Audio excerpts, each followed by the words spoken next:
Dear students, so I got few doubts from the students, and the most common was how to write the question and answers. So this particular video is on that.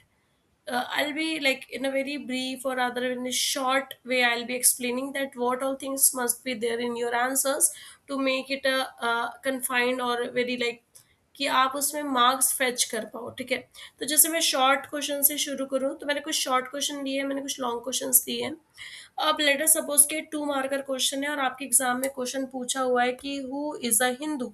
अब क्योंकि ये अगर आपका 2 marker question है तो यहाँ पे आपने कितना चीज लिखना है कि हु इज अ हिंदू। तो हम सीधा चले जाते हैं उस सेक्शन में जहाँ पे हमने हिंदू पढ़ा था। So this who is a Hindu. तो यहाँ पे हमने पढ़ा था कि हिंदू जो होता है वो सेक्शन नंबर 2 पे डिफाइंड है। बुद्धिस्ट, जैन, हिंदू, सिख इसके अंदर इस लॉ इसमें एप्लीकेबल होते हैं। So this one right. So if it is a 2 marker question, अगर ये 2 मार्कर क्वेश्चन है तो आप यहाँ से कम दो 2 points, right, that will be sufficient, that will be more than sufficient. ठीक है, आप इसमें यहाँ Buddhist, Jain, Sikh and Hindu include होता है, उनके ऊपर ये एप्लीकेबल होता है। हिंदू रिलीजन को प्रोफेस करते हैं, प्रैक्टिस करते हैं, और ये लाइक लिंगायत वगैरह को आप एक्सप्लेन करोगे तो ये 2 मार्कर के लिए सफिशिएंट है। बट अगर ये एग्जाम में आपके 6 मार्कर आ गया तो आप क्या करोगे? तो आप इंट्रोडक्शन लिखोगे जिसमें आप ये ऊपर में ये जो टॉपिक लिखा हुआ है ना, आप इसको मेंशन करोगे। उसके बाद में ये जो हिंदू बाय रिलीजन को आप एक्सप्लेन करोगे, तो जो पॉइंटर्स मैंने आपको दिया है ना उसको थोड़ा आपको एक्सप्लेन करना पड़ेगा।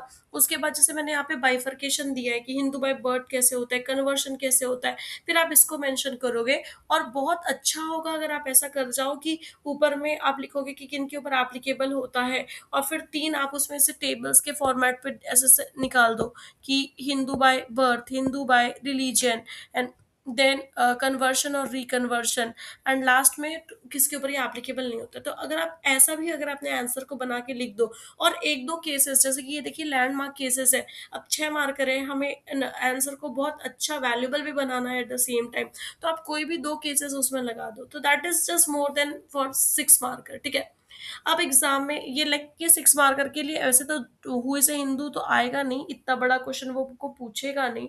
बट फिर भी अगर आपको पूछते हैं तो आप इस तरीके से अपना आंसर मेंशन कर सकते हो। ठीक है, देन अगर आपको बोल रहा है what are the schools of Hindu law, तो what are the schools of Hindu law, तो यहाँ पे अगर ये 2 मार्कर क्वेश्चन है तो सेम आप सिर्फ ये डायग्राम बनाइए और इसको थोड़ा सा एक्सप्लेनेशन दे दीजिए, बस दैट्स इट, खत्म।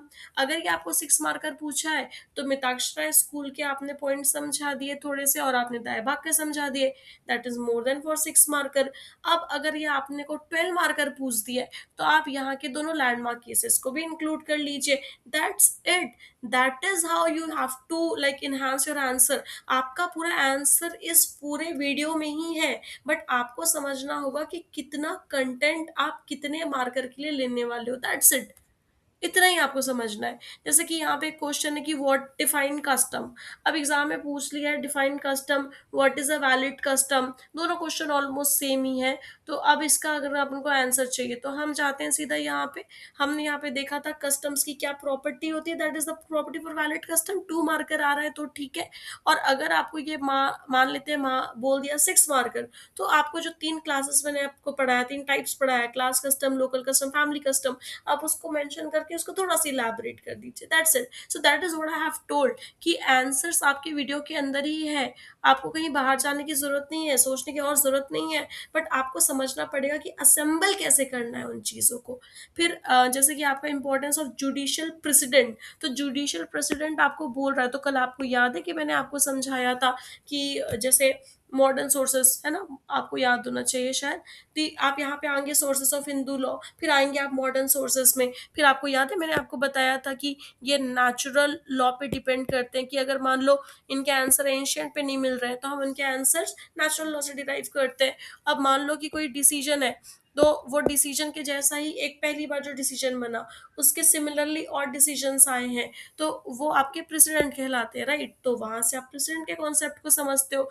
तो ये क्वेश्चन के आंसर्स आप तभी समझ पाओगे जब आपको ये वर्डिंग समझ आएगी। And same thing, short notes है, शॉर्ट मार्कर है, तो छोटे 2 मार्कर है, आप आराम से लिख सकते हो। 6 मार्कर पूछ दिया तो आप यहाँ पे एग्जाम्पल दे दो। जैसे हमने यहाँ पे बहुत एक अच्छा एग्जाम्पल देखा कि कैसे कैसे इनिशियल टाइम पीरियड में फीमेल जो थे वो इंक्लूडेड नहीं थे, फिर कैसे फूलवती के केस में कुछ चेंजेस हुआ, फिर कैसे धनम्मा के केसेस में कुछ और चेंजेस हुआ, विनीता शर्मा के केस में कैसे बताया गया कि नहीं, डॉटर फीमेल बाय बर्थ होती है। तो आप ये तीनों का एज अ प्रेसिडेंट एग्जाम्पल करो कि कैसे ये चीजें चेंज हुई है by judicial decision, by changing the precedent. आप इसको एक्सप्लेन करिए। So that is how you have to frame the answer. So आपको ये वीडियोस वगैरह देखने के बाद आपको कोई नया थॉट देने की जरूरत नहीं है, but you need to understand that how you have to use the information that is being available with you. ठीक है, इंफॉर्मेशन आपके पास है, यूज करना आपको आना चाहिए।